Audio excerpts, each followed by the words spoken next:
I'm a full-time firefighter in Sioux City, Iowa at the Air National Guard base there.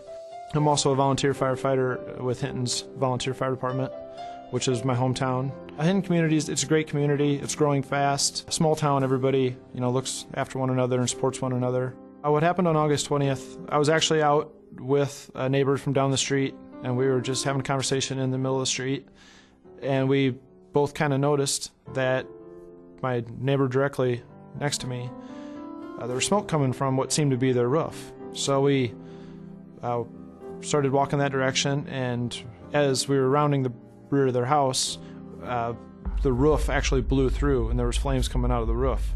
So I had mentioned to my neighbor that I was with to call 911, and I ran to the front of the house knowing that there was at least 6 people inside. When I first walked into the door, the mom was coming towards the front door screaming, and she evacuated the house with the dog. As I was heading down the stairs, I had realized that the back wall of the downstairs was also burning, and the 2 children of the house were awake by that time, and they were holding their 2 children, and they were starting their way up the stairs.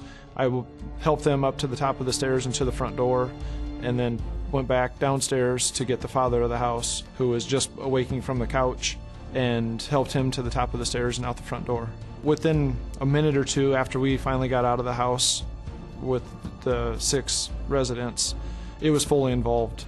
The first fire engine arrived from Hinton, and then Merrill, a town just north of Hinton, mutual aided, and they brought their ladder truck. The roof collapsed early on, and when the roof collapsed onto the first floor, it took the whole first floor down to the basement. It was a total loss. Luckily, there were no injuries, and they're in the process of doing some rebuilding right now, so I know it'll continue on.